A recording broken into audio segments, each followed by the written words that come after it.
Bom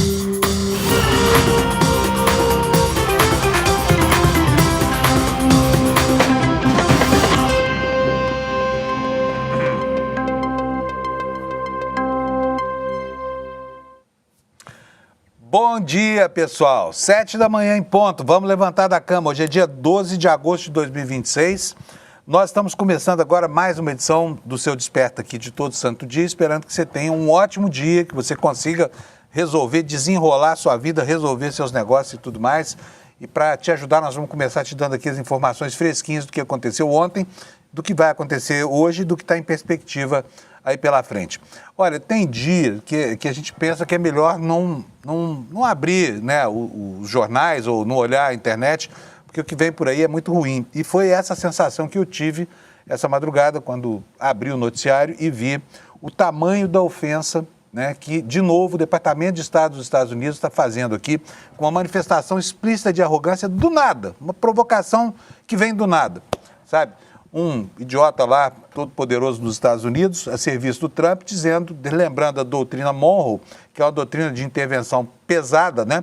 Que o domínio dos Estados Unidos sobre o continente é inesquecível, que ninguém esquecerá jamais. Isso é uma coisa assim que demonstra esse caráter beligerante, né? E o desejo imperial de constituir, né, uma região sua, de domínio seu, de domínio total, como se fosse uma ditadura semiplanetária, né? Porque trata do hemisfério ocidental. E isso diz respeito à nossa autonomia, tá?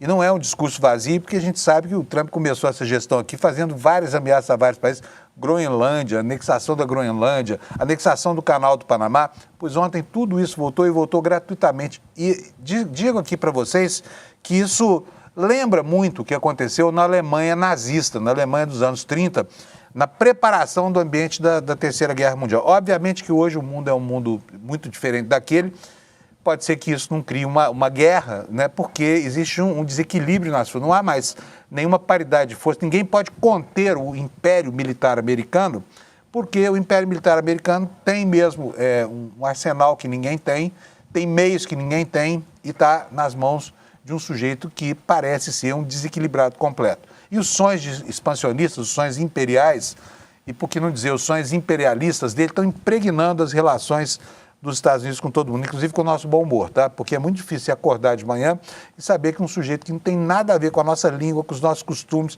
com a nossa cultura, só porque é um vizinho distante lá, acha que isso aqui é o galinheiro dele, que nós somos as galinhas e não somos.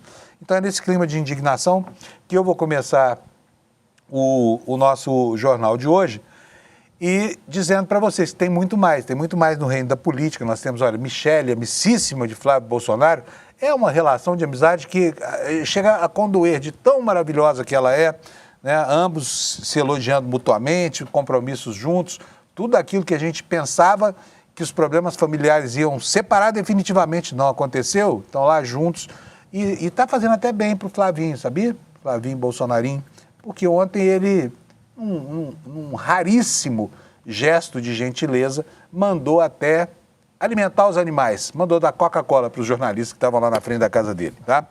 Mas não deixa de ser, tá? Nenhum gesto de delicadeza tira dele, né, essa falsa capa de proteção que ele se impôs de que é um Bolsonaro civilizado, que é algo que não existe, tá? É como um unicórnio, não existe. E assim eu vou começar o jornal, já vou chamar aqui meus companheiros para falarem com a gente, para anteciparem para você o que vem por aí. Bom dia, doutor Lula. Bom dia, Fábio. Cadê o doutor Lula? Apareceu. Tudo aqui. Bem, Lula? Tudo bem, bom dia, Fábio, né?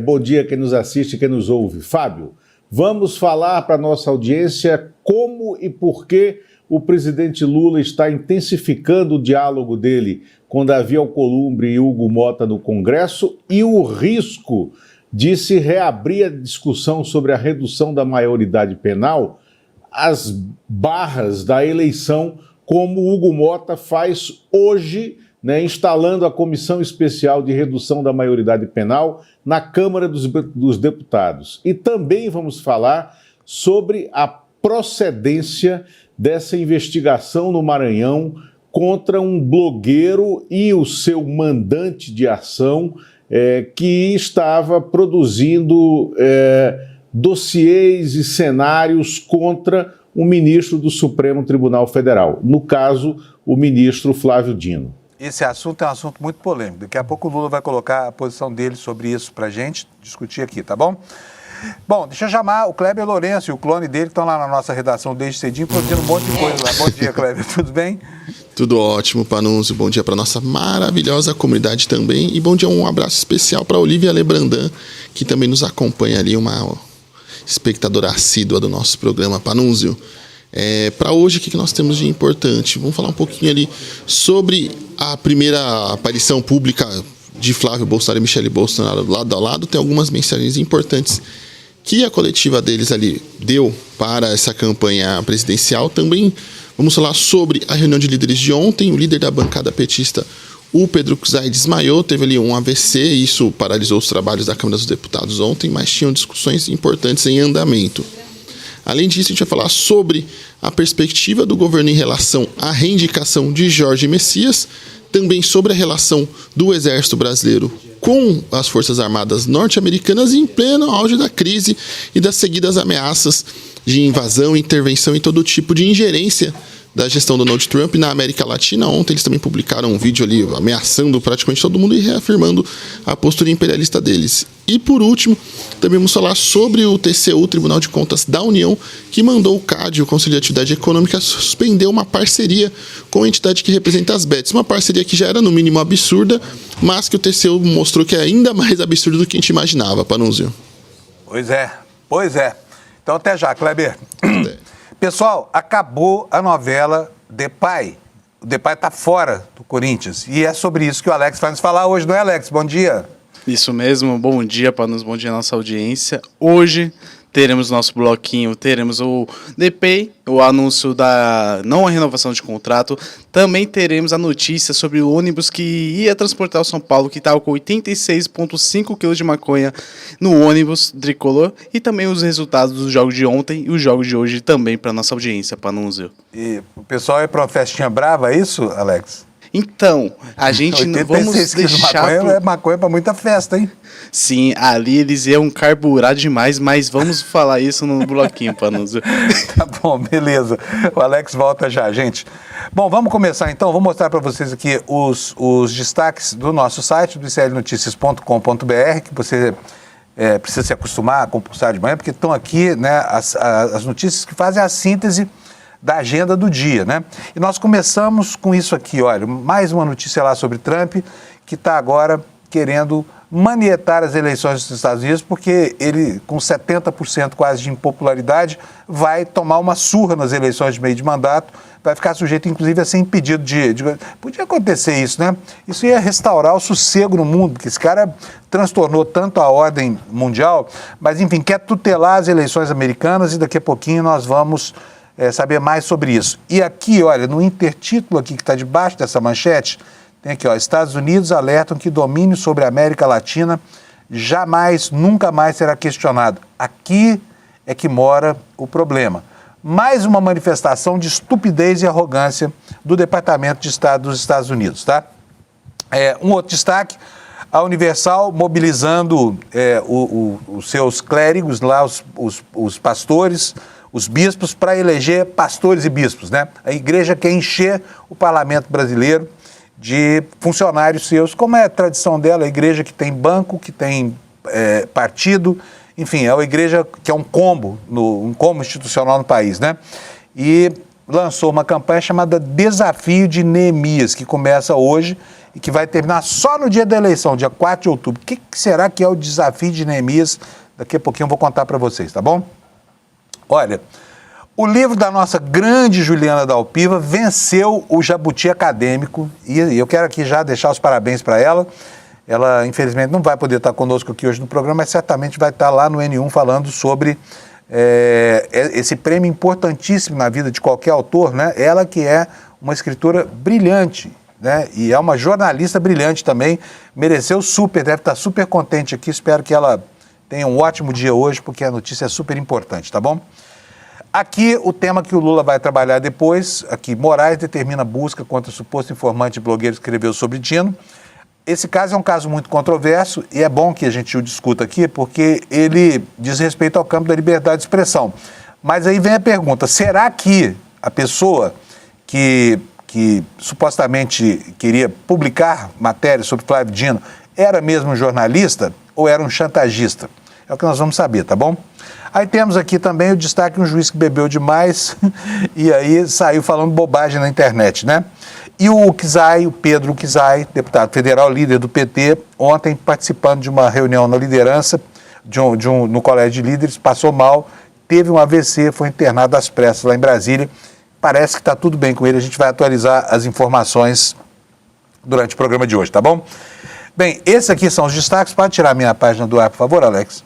E eu quero começar mostrando para vocês o que aconteceu ontem em relação aos Estados Unidos. Foi realmente deplorável, né? Porque o Departamento de Estado dos Estados Unidos, do nada, publicou ontem nas mídias sociais deles lá, especialmente no Twitter, né, e na Social Truth, que é a rede do presidente dos Estados Unidos, um vídeo dizendo que o domínio dos Estados Unidos sobre o continente nunca mais será esquecido.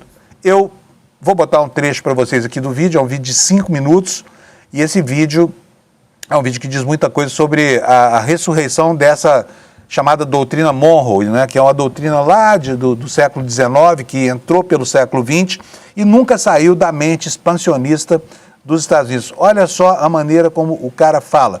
Foram 5 minutos e 31 segundos de uma verborragia, de deturpações da história, sabe, de todo tipo de falsificação para justificar a arrogância e a prepotência do Império Americano que agoniza e que estertora enquanto tenta se manter na base da força. Vamos rodar o VT, por favor.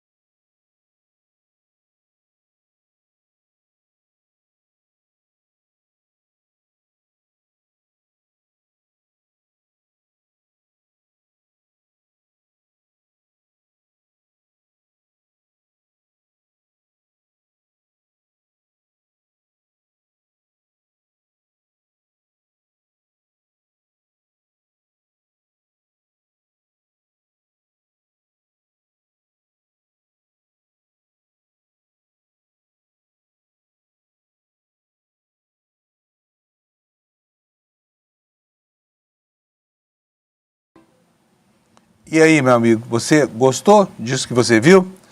Já já a gente vai falar mais sobre isso. É a pura arrogância, né? Nunca foram tão conscientes da necessidade de manter o domínio hegemônico sobre uma região que cada vez mais se distancia deles por conta justamente desses arroubos que eles têm repetido ao longo dos últimos tempos, né? O que fazem com o Brasil, por exemplo, é justamente o contrário do que deveria acontecer, porque estão nos jogando em cima do colo da China, não é verdade? E eu vou mostrar para vocês uma coisa, você sabe que os Estados Unidos estão sofrendo também com isso que o governo Trump simplesmente despreza, que é a questão do aquecimento global. Ontem aconteceu um tornado, aliás, foram 2 tornados na região de Chicago. As imagens foram impressionantes. Bota para nós, por favor, Alex, essa imagem do tornado.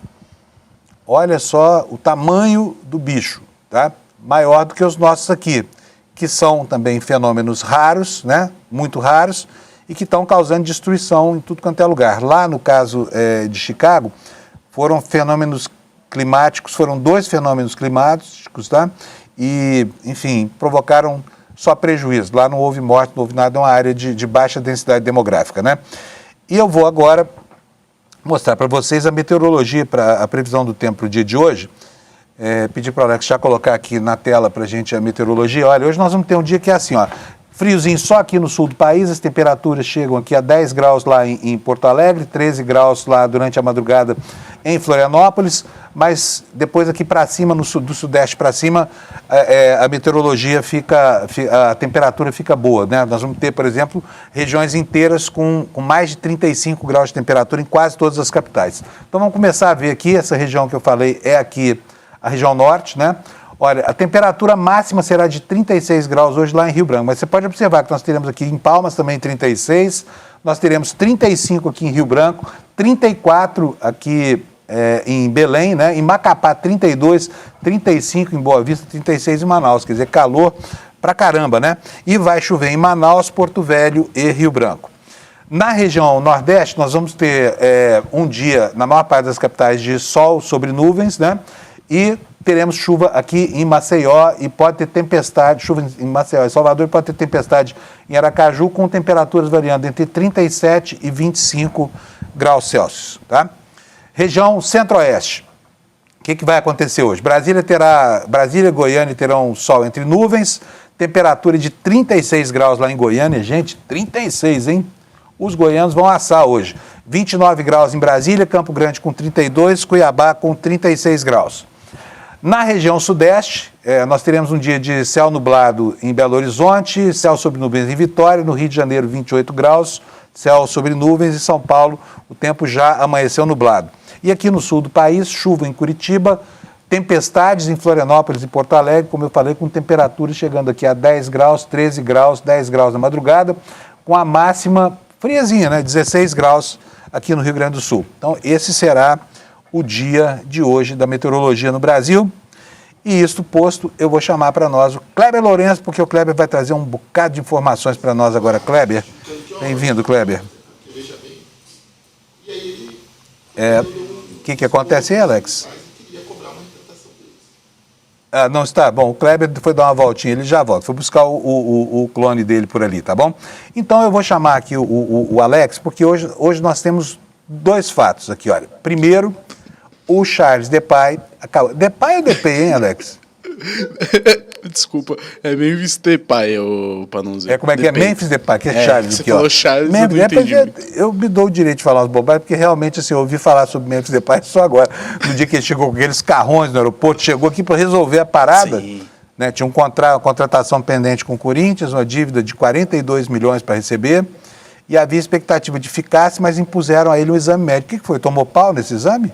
Então, ele passou, só o que acontece, Panunzio. Ele colocou no contrato que ele queria receber todo dia 30, mas como o Corinthians não paga o salário, nisso não tinha como realizar o pagamento. Tô brincando, vamos lá. O Corinthians decidiu não renovar o contrato do atacante holandês, que lembrando que ele é o maior artilheiro da seleção holandesa, e o anúncio foi feito na terça-feira pelo presidente do clube, o Mais Stabile, que justificou a escolha na base da saúde financeira do clube, que está passando por maus lençóis ali. Segundo ele, assumiu um novo compromisso dessa magnitude não seria compatível com o equilíbrio financeiro necessário para garantir a sustentabilidade do Corinthians, Panunzio. Beleza. Ô, Alex, então acabou, né? E o Corinthians vai pagar os 42 milhões que deve agora? Então, ontem eu estava verificando nas redes sociais, os corintianos estavam chorando pela saída, porque ele fez história, querendo ou não, fez um gol importante ano passado contra o Palmeiras. Ele vai, pelo que eu vi, ele vai acionar na FIFA os 77 milhões de reais que ele tem para receber do Corinthians, que pode ultrapassar 100 milhões com correção de juros. Ué, não era 42? Não, era 42, 77. É uma grana preta, hein? Sim. Também ele não precisa trabalhar mais com um dinheirão desse no bolso, né, Alex? Sim, e lembrando que agora vamos ver o destino do Depay. Você já pensou ele pinta no Palmeiras, Panunzio? É bom? Não quero não. Levar o exame médico lá. Se o Corinthians pediu algum problema, tem. É igual comprar carro velho, né? Você nunca sabe. Por exemplo, Neymar. Vai comprar o Neymar para você ver o que vai acontecer. Ô, Alex, que história é essa de que o São Paulo, lá na Bolívia, foi flagrado com 86 quilos de maconha num ônibus? Não era para jogar futebol? Sim, a audiência, o pessoal, os torcedores estão falando que o São Paulo não tem crack, mas tem maconha. Então, muita maconha. Conta demais. pra mim essa história. Perfeito, vou me colocar aqui. Então, ontem, o ônibus que faria o transporte da delegação de São Paulo na Bolívia foi apreendido na terça-feira em Cochabamba com 86,55 quilos de maconha escondidos na cabine do veículo. E os 3 responsáveis são os motoristas e eles foram apreendidos pela unidade móvel policial para áreas rurais, a Umopar, ali na Bolívia, Panunzio. O clube informou que não teve nenhum envolvimento com o caso e a empresa responsável responsável pelo serviço Frota Cosmos disponibilizou outro ônibus no horário combinado e os jogadores da comissão técnica nem chegaram a perceber e saber sobre essa ocorrência e chegou normalmente ali no estádio onde fez o jogo ontem contra o Bolívar e conseguiu um empate. Foi um ótimo resultado porque ali tem altitude. Então, o São Paulo não tem nada a ver com essa história da maconha. Apenas os 3 motoristas provavelmente estavam fazendo um tráfico de drogas e iriam carburar 86 quilos de maconha, Panunzio. Carburar é bom. É maconha. Na Bolívia, viu, gente? Se fosse no Paraguai, não dava nem manchete do jornal, mas na Bolívia, isso aí, né? Sim. Na Bolívia enfim, a tradição lá são outros entorpecentes. Bom, vamos lá. Nós temos alguma coisa sobre a rodada de ontem? Isso mesmo, tivemos Libertadores e Sul-Americana. Vou passar rapidinho aqui, vou pedir pro Anderson já colocar a artezinha. Ontem, na Libertadores, tivemos empate entre Fluminense e Rivadavia ali da Argentina. E hoje teremos 2 jogos, Palmeiras e Cerro Porteño jogando ali em casa. E teremos um clássico brasileiro, que é o Cruzeiro e o Flamengo. Já na Sul-Americana, ontem, como a gente informou anteriormente, o São Paulo empatou 1-1 com o Bolívar. E hoje, para finalizar essa rodada nesta quarta-feira, teremos o jogo entre Bragantino e Atlético Mineiro, Panunzio. Maravilha, beleza. Obrigado, Alex. Até amanhã, então, tá? Até, tchau, tchau. Bom, pessoal, eu vou chamar o Kleber Lourenço agora, só quero que o Alex me confirme se o Kleber está posicionado direitinho aí. Ele foi buscar o clone aquela hora, será que já voltou?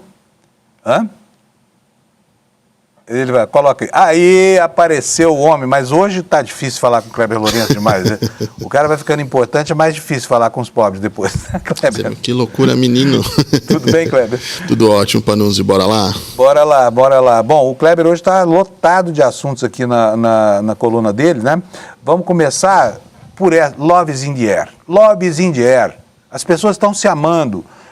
As pazes estão sendo feitas. Nós temos aí Lula com Alcolumbre, nós temos também Flávio com Michele. É algo incrível, dá até vontade de chorar, parece comercial de margarina, mas está acontecendo, não está, o Kleber?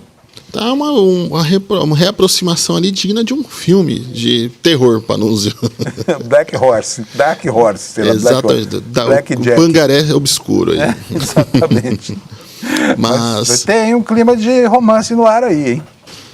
Tem um clima, no mínimo, suspeitoso, Panunzio, mas desse caso eu queria ressaltar a coletiva deles ontem e, assim, mais uma vez, como sempre, toda vez que essa família decide se pronunciar, eles deixam claro que eles não possuem projeto qualquer para o país, a não ser libertar o bandido da cadeia. E ontem, durante a coletiva que eles deram, depois de fazerem eles se reuniram ontem já para fazer algumas gravações de vídeos para a campanha, vídeos juntos ali, para reestreitar os laços, para mostrar que está tudo bem, que as crises estão superadas. Michele chegou a dar umas provocadas ali no caso, a gente vê que a relação não está 100%, já que ao comentar sobre a escolha do vice, ela foi muito categórica em dizer, preferia que fosse uma mulher. Então ela não chegou a elogiar diretamente o Alfredo Gaspar, não chegou ali diretamente a falar bem da escolha. Ela primeiro fez uma queixa, preferia que fosse uma mulher. Aí deu uns poréns, pelo menos se for alguém que ele vai defender os interesses das mulheres e afins, tá tudo bem, mas mostrou ali um tom queixoso. E aí, logo em seguida, vem Flávio Bolsonaro, reforçando que o objetivo da família em si é libertar o criminoso condenado Jair Bolsonaro. Ou seja, não há nenhuma coletiva desse pessoal, dessa gente, onde se apresentam propostas para o país de interesse, seja da sociedade brasileira, do empresariado e afins. Apenas é o único interesse deles. Tanto é que, diferente de outras campanhas, outros candidatos que buscam apoios de peso, até o próprio Romeu Zema, Ronaldo Caiado, Lula, até mesmo Renan Santos do MBL, que buscam apoios externos, Flávio Bolsonaro tem o maior objetivo de conseguir consolidar o apoio da própria madrasta. Ou seja, a coisa toda não sai da própria família. Sejam os interesses e planos de governo deles, o plano de governo deles é libertar o pai bandido, e o interesse deles de apoio é o apoio da madrasta. Então, é um núcleo familiar extremamente egoísta, extremamente ali restrito, mostra e reforça ainda mais o isolamento de Flávio Bolsonaro, que não conseguiu alianças para sua campanha, então vai ter tempo de campanha muito menor na TV do que o seu principal concorrente, o presidente Lula, que vai disputar a reeleição. E, além disso, a disputa por apoio se ocorre ali no próprio seio familiar. Não é uma busca de apoio de candidato tal, de autoridade tal, de personalidade tal e assim por diante. Não, ele está ali brigando o que também é um pouco melancólico, né, Panunzio? Ele está disputando e lutando com unhas e dentes para conseguir o apoio de um parente, de um familiar. É isso mesmo. Eu vou antecipar aqui, eu vou pedir para o pessoal pegar a lauda Flávia Stupro, só para a gente mostrar aqui, porque o jornal O Globo publicou uma reportagem ontem, no fim da tarde, falando sobre o quê? Sobre o caso que a senadora Soraya Tronic e o Lindbergh levaram a conhecimento público, que foram as acusações de estupro contra esse que hoje é o vice na chapa do Flávio, né, o Kleber? Isso. Então, a matéria dá conta de uma série de contradições. Agora, esse caso está muito mal parado. E eu estou falando isso só porque ontem a Michele falou sobre esse vice, como disse o Kleber, dizendo, esperar dele que faça diferença em relação às mulheres. Mais ou menos, é paráfrase, tá? Não estou sendo literal aqui. Mas fica aqui minha pergunta, como é que um sujeito, né, acusado de estupro de vulnerável é escolhido para chefiar o Brasil no caso da vacância, né, da ausência do titular, caso Flávio Bolsonaro vença as eleições? Não consigo entender isso, viu? E a história só piora, Panunzio, porque a principal boia de salvação do Alfredo Gaspar, que é aquele filiado do PL, ele já deu várias versões sobre a história, versões diferentes, inclusive apontou que tinha sido testemunha de uma orquestração que teria sido feita por um assessor do gabinete do Lindbergh, que se chamaria Lucas, um assessor que não existe, sabe? Não existe um assessor chamado Lucas no gabinete do deputado Lindbergh Farias. Então ele inventou uma pessoa, criou uma história que não faz sentido, depois mudou a versão e assim, fica tudo muito ruim. Um cara que, inclusive, depois de apontar a suposta farsa e a conspiração para denunciar Alfredo Gaspar, depois se filiou ao PL. Então, tudo muito ruim. A principal boia de salvação do Alfredo Gaspar é uma pessoa com furos na história, uma pessoa extremamente problemática ali, do ponto de vista investigatório mesmo, porque como é que o cara faz a denúncia e depois se filiar ao partido que é beneficiado pela denúncia dele? Então, é tudo muito ruim nessa história e, assim, cada dia que passa, assim como a candidatura de Flávio Bolsonaro e as suas amizades, toda vez que sai uma notícia na imprensa é uma notícia negativa. Bom, beleza. Quero mostrar... não quero mostrar agora não, vou mostrar depois. Eu quero chamar a atenção de vocês. Nós falamos aqui sobre os sonhos imperiais do Trump no começo do programa, daqui a pouquinho a gente vai se estender um pouquinho mais nisso, mas eu quero chamar a atenção de vocês para um convênio do Exército Brasileiro, né, que vai enviar 59 militares para 40 cursos de capacitação nas Forças Armadas dos Estados Unidos. Quer dizer, os nossos militares, que têm como matriz cultural justamente as doutrinas do Exército americano, vão lá para aprender. E é caro pra caramba e o Exército paga adiantado por isso, hein? Conta para nós o que é isso, Kleber. Isso mesmo, Panunzio. A gente já falou um pouquinho na semana passada sobre essa história, mas vale retomar ela porque eu tive acesso ao detalhamento do que seriam esses cursos, o que seriam ministrados para esses militares brasileiros. E é um absurdo completo, Panunzio, porque diante da escalada da crise, ontem mesmo estava lá o governo americano publicando um vídeo basicamente dizendo de forma muito objetiva que a América Latina é o seu quintal, então chamando o Brasil de quintal dos Estados Unidos, mostrando que sim vai colocar quem quiser e como puder sob sua sujeição e sob seus desmandos. E nós temos ainda o Exército Brasileiro mandando pessoas para fazer capacitação nos Estados Unidos. Isso deveria ter sido suspenso há muito tempo, Panunzio. Entre os cursos que temos nessa relação, tem, por exemplo, vou ler alguns deles: qualificação em operações de informação, especialização de forças especiais e liderança estratégica de inteligência. Vale lembrar que durante a tentativa de golpe do 8 de janeiro, foram membros das forças especiais que ajudaram a organizar e mobilizar todo o contingente para a destruição da Praça dos Três Poderes e a sede dos Três Poderes.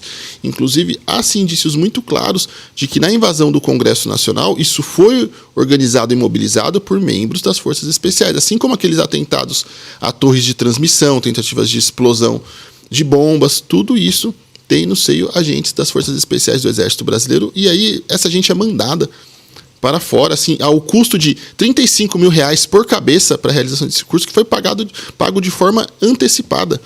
O total do curso é $800 mil e foram já pagos $400 mil de forma antecipada para o governo americano, ou seja, o José Múcio, que reclama da falta de investimento das Forças Armadas, Panunzio, está pedindo mais dinheiro para quê? Para a gente mandar dinheiro para os norte-americanos? Para mandar dinheiro para quem está ameaçando a integridade territorial do país como um todo constantemente?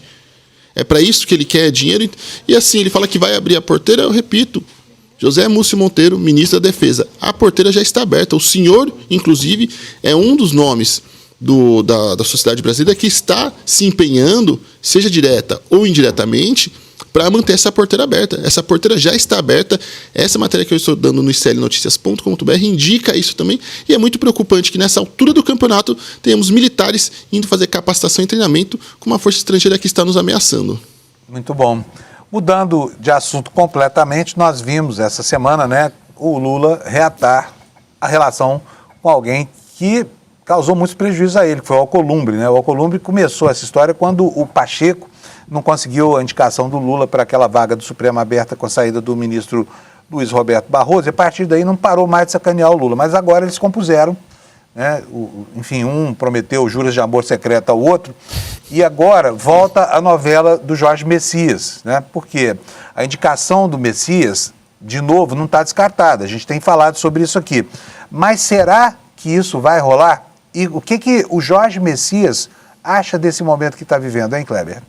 Olha, eu conversei com membros do Palácio do Planalto e auxiliares do presidente Lula, e eles estão confiantes que, com essa primeira reunião, assim, uma reunião que inclusive não tratou diretamente da reindicação do Messias, mas com base no clima, no que foi tratado ali e no que foi conversado sobre a necessidade de fazerem as pazes, muitos dos membros do governo estão confiantes até mesmo de que o governo possa fazer a reindicação do Messias ainda esse ano e esse nome ir para a sabatina e votação ainda esse ano, Panunzio.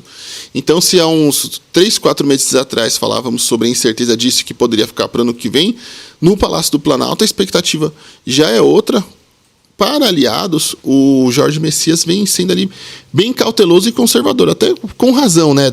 Tendo em vista que no Brasil, a qualquer momento, tudo pode mudar, mas questionado sobre essas possibilidades de ter o seu nome enviado novamente para a indicação ao STF, ele tem dito aos aliados que tudo pode acontecer.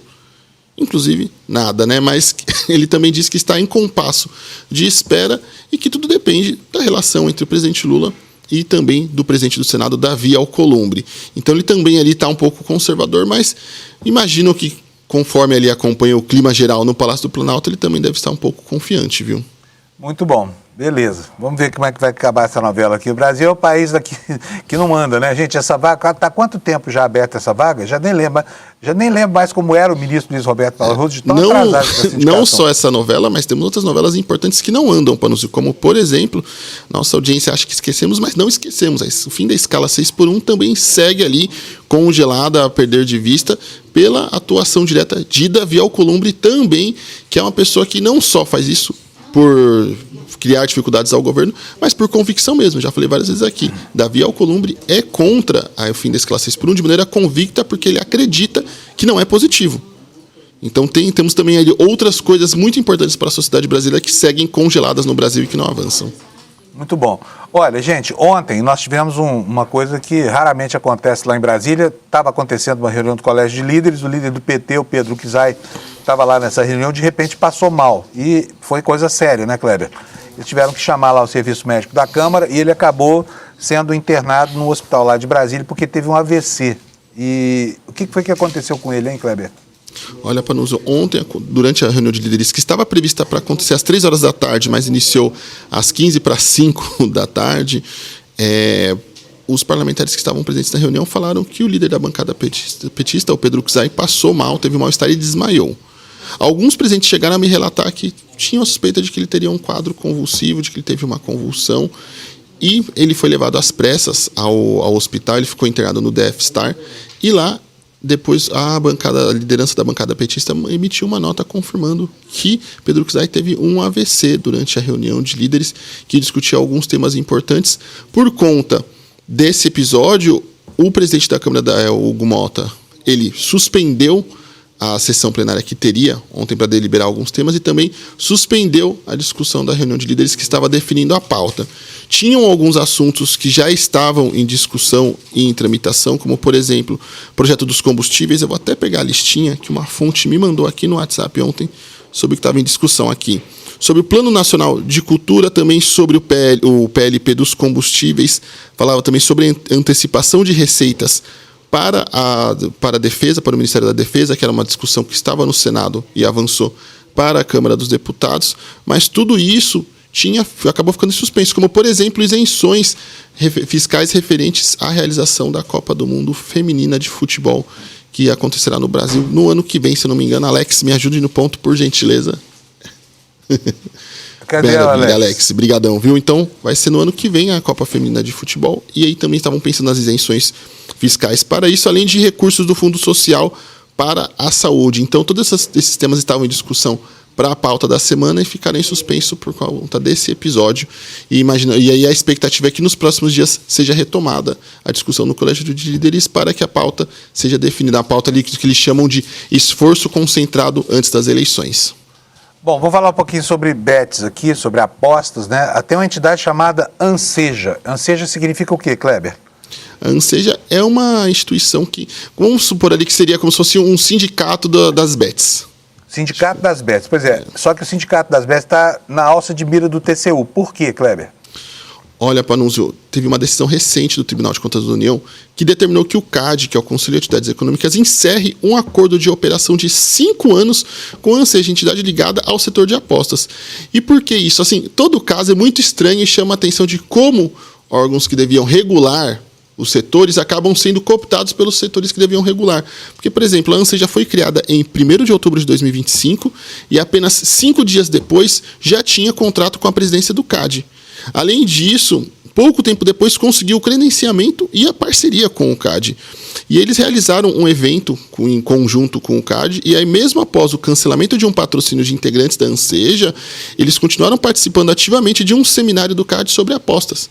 Mesmo que não tivessem envolvimento direto, eles continuaram participando, mobilizando, e inclusive a principal organizadora, a diretora da Anseja, já havia trabalhado no CAD e apresentou-se como principal organizadora do evento. E aí o ministro do TCU, o Benjamin Zindler, classificou o episódio como apropriação privada de atividade institucional pública, ou seja, mostrou que a relação é imprópria, indevida e que precisa ser suspensa o quanto antes. Ou seja, mais um problema ali, mais um descalabro causado pelas bets, que não só ali, depois de tudo que causam com a devastação da renda das famílias brasileiras, seguem avançando para cooptar o Estado brasileiro. Valeu, Kleber Lourenço e seu clone. Obrigado por você, bom dia, até daqui a pouco. Até amanhã, né? Até amanhã, Panunzio. Tchau, Valeu, tchau. Kleber, obrigado, viu? Pessoal, vou direto para Brasília, vou chamar o Lula aqui, estou ansioso para falar com o Lula hoje. Tudo bem, Lula? Beleza? Tudo bem? Como é que vai, Fábio? Tudo jóia. Olha, tem uma coisa que eu quero mostrar para você, porque ontem a gente falou daquela operação do catering para tirar o Trump de dentro do avião e botar em outro, às pressas. Hoje está nos jornais do mundo inteiro isso, né? Depois que o New York Times descobriu que o Trump teve que sair às pressas daquele avião que ele ganhou do Catar. Mas tinha um meme tão engraçado, já vou mostrar para você, tá? Mas olha, primeiro eu quero falar sobre as coisas sérias, sobre esse que supostamente é um caso de censura, patrocinado pela Suprema Corte Brasileira, que a extrema-direita vem denunciando como um caso de censura, mas para a gente saber exatamente o que é. É a história de um jornalista que acusava o ministro Flávio Dino de usar carros oficiais para transportar particulares, tá? E esse jornalista teria sido impedido, ele foi impedido de divulgar o material. Quero saber do Lula, do que trata isso? Afinal de contas, nós temos efetivamente um caso de censura e mais, para começar a nossa discussão, Lula, o Flávio Bolsonaro ontem, não vou mostrar isso aqui agora não, porque esse VT eu não tenho ele aqui na mão, mas eu vou mostrar já. O Flávio Bolsonaro ontem disse que isso é um caso de censura. Conta para mim a história e me diz do que trata, por favor, Lula. Bom, primeiro vamos contar a história, né? O ministro Alexandre de Moraes, do Supremo Tribunal Federal, ordenou ontem buscas contra o ex-secretário de Segurança do Maranhão, Raimundo Cotrim, apontado como a fonte do blogueiro e jornalista. Ele é jornalista de formação, mas blogueiro de operação, Luiz Pablo Conceição Almeida, né, que mantém o blog do Luiz Pablo, que é um dos veículos de comunicação lá do Maranhão, mas é um blog, é um veículo nativo digital. A investigação da Polícia Federal apura o crime de perseguição contra o ministro Flávio Dino, né? E o caso gerou fortes críticas, né, de associações de imprensa. A Abrage deu uma nota contra a censura desse blogueiro Luiz Pablo, que teria sido quebrado o sigilo dele. O candidato do PL, né, que é o representante do clã Bolsonaro, que que quando esteve no trágico período de 2019 a 2022 à frente da presidência da República, tentou dar golpe de Estado, tentou censurar a imprensa, não tinha uma relação nada boa com a imprensa, não prezava pela liberdade de comunicação. O Flávio Bolsonaro ontem fez uma pantomima com jornalistas que estavam cobrindo a agenda dele, ofereceu churrasco e disse que aquilo era um desagravo, né, aos avanços contra a liberdade de imprensa promovidos pelo Alexandre de Moraes, pelo Supremo Tribunal Federal e pelo Flávio Dino. Do que se trata isso? Né? Há um antigo antagonismo entre Flávio Dino e o ex-secretário de Segurança Pública do Maranhão, esse Raimundo Cotrim, né, que tem como associado às movimentações políticas dele no Maranhão esse blogueiro Luiz Pablo. Esse blogueiro Luiz Pablo, que no passado já foi preso por achaque, né, ele, num dado momento, no ano passado, ele divulgou qual era o trajeto que o Flávio Dino faria num determinado ponto no Maranhão, quais eram os carros que ele estava usando, inclusive com a falsa informação de que os carros pertenciam ao Tribunal de Justiça do Maranhão, que eram carros oficiais do TJ do Maranhão e que ele estaria usando isso indevidamente e colocando em exposição de risco, né, o ministro Flávio Dino, que hoje é o segundo mais ameaçado pela extrema-direita no Supremo Tribunal Federal. O primeiro é o Alexandre de Moraes, né? E, de fato, você pode ser contra ou a favor das posições do Alexandre de Moraes, mas há um fato: o ministro Alexandre de Moraes é ameaçado, né, de morte, né, e a sua família é ameaçada com perseguições pela extrema-direita brasileira. O mesmo acontece com o ministro Flávio Dino. Então, as investigações são nesse sentido. E, nesse sentido, verificou-se que esse blogueiro recebeu dinheiro, estima-se que algo da ordem de R$100 mil, para fazer publicações que indicassem vulnerabilidades da segurança do ministro Flávio Dino e também publicações que o desacatassem moralmente. É isso que se investiga no Supremo e, nesse caso, não há que se falar. Me desculpem, eu prezo profundamente o regramento constitucional da liberdade de imprensa e de informação e da preservação da fonte. Mas, nesse caso, há uma evidente chantagem em curso no Maranhão contra um ministro do Supremo. E não se trata de agredir a liberdade de imprensa, se trata de investigar. E o objeto de investigação está no seio dessas células de extrema-direita, Fábio. Esse caso é um caso muito complicado, viu? Eu confesso para você que eu não firmo uma posição porque eu gostaria de conhecer esse caso profundamente, porque realmente é um tema delicado, né, Lula? Agora, existe hoje uma tentativa de confundir jornalistas que trabalham autenticamente como jornalistas de chantagistas, porque existe também.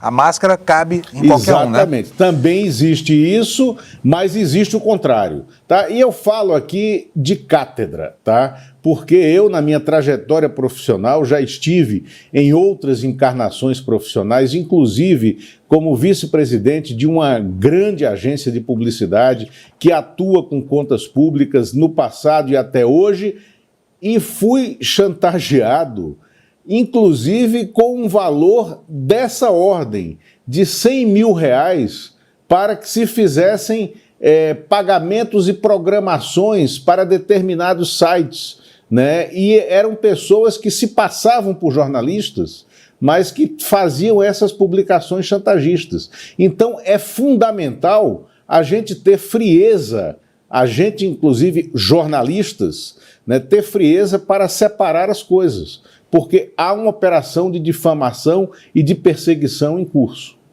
Muito bom. Mudando de assunto, o PCO, Partido da Causa Operária, um partido desse tamanhozinho, foi alvo de uma ação de busca e apreensão. Ontem, o Rui Costa Pimenta, que é candidato à presidência da República há 3 ou 4 dias, ficou pé da vida, eu ficaria também se fosse ele, mas a acusação é grave. E a acusação dá conta do mau uso de verbas do fundo partidário ou do fundo eleitoral, de cerca de R$1.800.000, para o pagamento suspeito de serviços que não teriam sido prestados por uma gráfica. Lula, o que aconteceu com relação a isso? Existe porque o Rui Costa Pimenta atribuiu isso a uma iniciativa dos sionistas. Portanto, ele levou o problema para o campo da especulação ideológica e geopolítica. E eu queria saber de você o que foi que de fato aconteceu.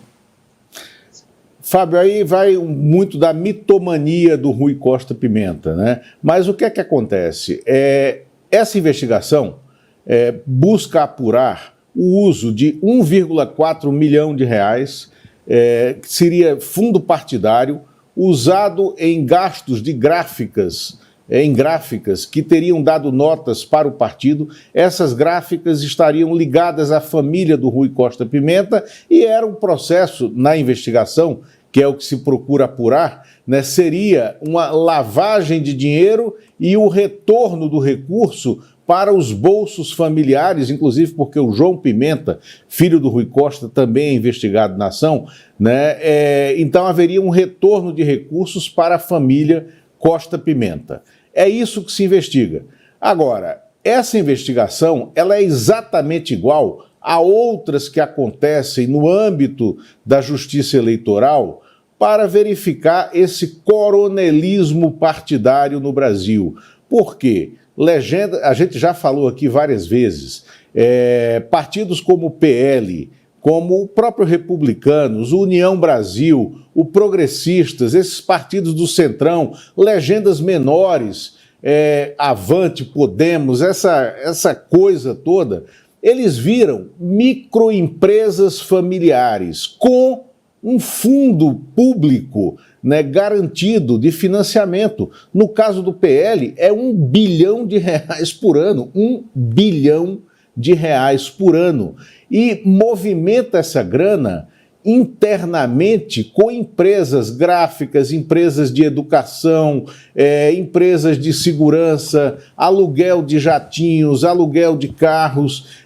O dinheiro pode circular internamente nesse sistema. Então, é isso que se investiga. Nesse caso, é um recurso até pequeno, mas é um partido da extrema esquerda, é um partido que tem posições de esquerda, é um partido polêmico e o Rui Costa Pimenta está gritando contra essa investigação. Mas essa investigação está no âmbito, né, da busca de informações sobre esse coronelismo partidário. O que eu sugiro ao TSE, à Justiça brasileira, é que ela volte esse olhar da lavagem de dinheiro dentro das legendas para as legendas do Centrão, porque existe e está em curso.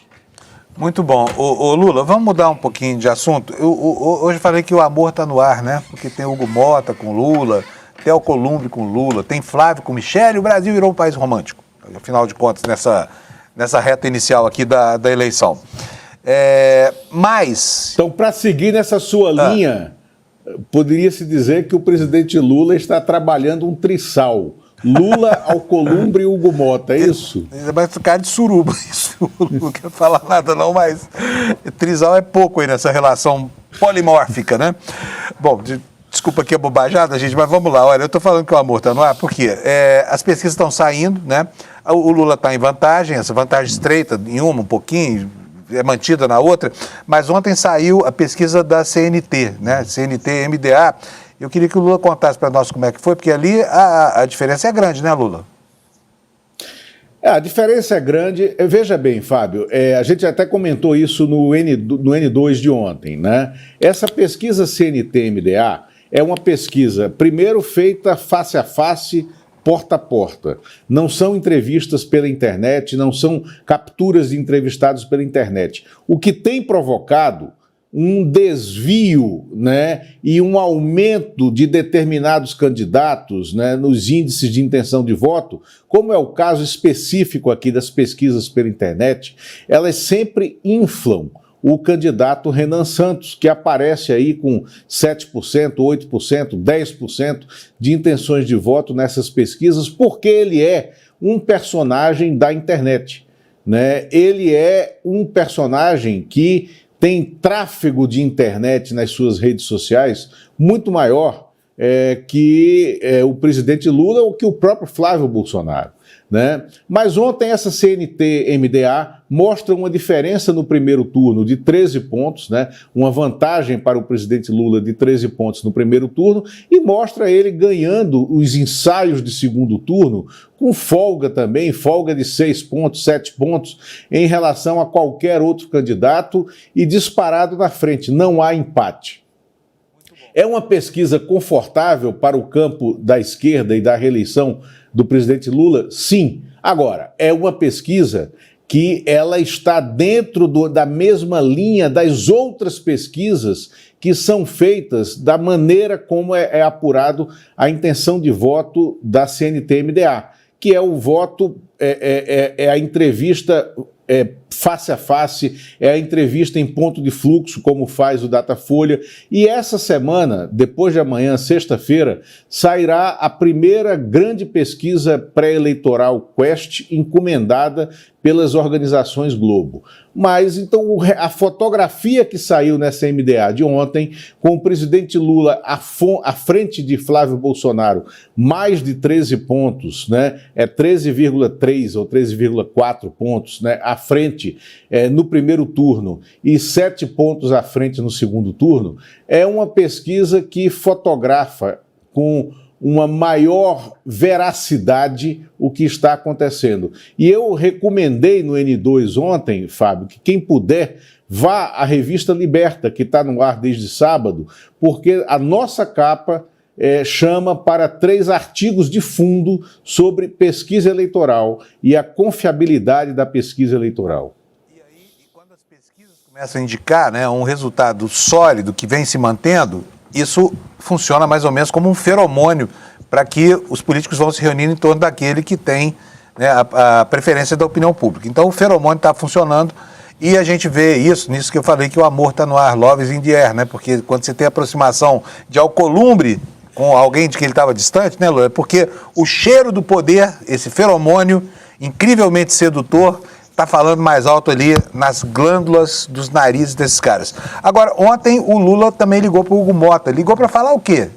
Trocar confidências? O presidente Lula ontem, porque o amor estava no ar, né? O presidente Lula ontem ligou para o presidente da Câmara, Hugo Mota, para agradecer a declaração de apoio eleitoral do Hugo Mota à reeleição dele, presidente Lula. O Hugo Mota deu uma declaração num evento na Paraíba, dizendo que apoiava a reeleição do presidente Lula, e isso é, na verdade, um gesto desse grande salão de baile de Brasília, esse grande salão de baile de Brasília que tem bailes regionais. Na Paraíba está se jogando um baile regional que tem interesse aqui em Brasília, que é o apoio que já foi dado também do presidente Lula à eleição do pai do Hugo Mota, Nabor Vanderlei, ex-prefeito de Patos, da Paraíba, que é candidato ao Senado pela Paraíba, pelo Partido Republicanos, e a esquerda na Paraíba começou a aceitar, apoiar o Nabor Vanderlei. Claro que há disenções, há rachas nessa trajetória, mas o retorno disso foi o Hugo Mota fazer essa declaração de apoio, o presidente Lula ligar para ele e agradecer, porque também quer que ele segure algumas pautas que são desconfortáveis para o governo na Câmara dos Deputados e libere outras que são urgentes. Por exemplo, e aí entra já uma relação com Davi Alcolumbre, porque se trata de uma medida provisória que tem que ser aprovada, né? A vigência dela tem que ser aprovada em definitivo na Câmara e no Senado antes da eleição, que é a taxa das blusinhas, né? A chamada taxa das blusinhas, que é a não cobrança, né? Que é a isenção tributária para importações de até $50, né? Essa isenção tributária, ela deverá cair no meio de setembro, no início de setembro, né, se a MP que está aqui no Congresso não for aprovada, a MP que instituiu essa isenção tributária. Isso é de interesse fundamental do Congresso. Então, o presidente Lula quer que o Davi Alcolumbre instale rapidamente a comissão para aprovação dessa medida provisória e ela entre em vigor de imediato, impedindo que haja um aumento de tributação sobre essas importações de até R$50. Nessa busca de apoio do Davi Alcolumbre também, né, o Hugo Mota tem ajudado na liberação da votação, da aprovação do Jorge Messias para o Supremo Tribunal Federal antes do fim do ano, depois da eleição. A indicação do Jorge Messias vai ser feita para essa vaga que está aberta no Supremo Tribunal Federal e o presidente Lula tem contado com o apoio do Hugo Mota nesse lobby para convencer o Alcolumbre a destravar essa votação. Isso, nesse momento, é mais importante para o presidente Lula do que a aprovação antes da eleição do fim da escala 6x1, que acontecerá, mas também até dezembro, depois da eleição.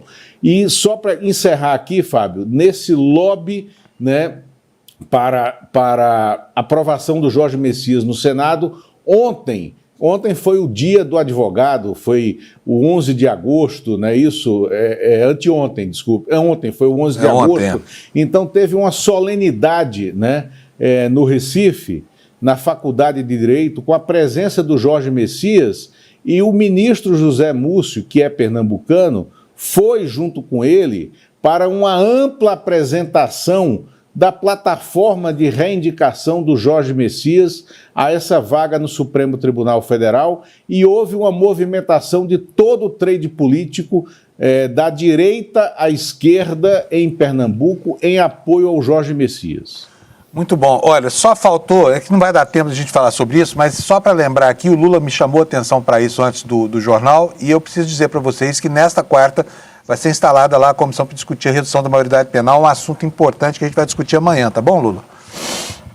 Sim, então é isso. Assim, só rapidamente, é um risco muito grande, a comissão será instalada hoje e é um risco muito grande a Câmara dos Deputados instalar uma comissão com essa pauta, com essa agenda, no início do processo de campanha política, porque isso tensiona muito as bases reacionárias da sociedade. Muito bom, Lula. Um abração para você, obrigado. Então, até amanhã, companheiro. Valeu, viu? Pessoal, olha, eu preciso chamar a atenção de vocês para isso que vai acontecer aqui amanhã no ICL. Vocês sabem que a extrema-direita dominou durante muito tempo, né, a internet, eles entenderam qual era o jogo melhor e eles não têm escrúpulos, então eles usam, não tem freio moral, não tem trava moral, não tem nada. Usam a internet de maneira a ter como objetivo a conquista do poder. Só que isso dá grana, tá? E dá dinheiro e dá muito dinheiro. São oportunidades comerciais que nascem a partir de um movimento de polarização e mobilização da opinião pública. Pois olha, amanhã, dia 13 de agosto, data cabalística, o nosso querido professor Castro Rocha e o Edu Moreira vão nos dizer como é que isso é feito, né? Como é que essas pessoas transformam polarização ideológica em oportunidade de negócio. Como é que elas enriquecem, manipulando a opinião pública e ainda tiram como proveito o desfrute do poder. Então você não pode perder. Olha, amanhã, se você quiser assistir, está aqui o link, olha, é só digitar aí no seu navegador despertaecl.com.br e você vai receber o nosso convitezinho. Se quiser, bota também o seu celular aqui, ó, nesse QR Code, você vai cair no mesmo link, tá bom?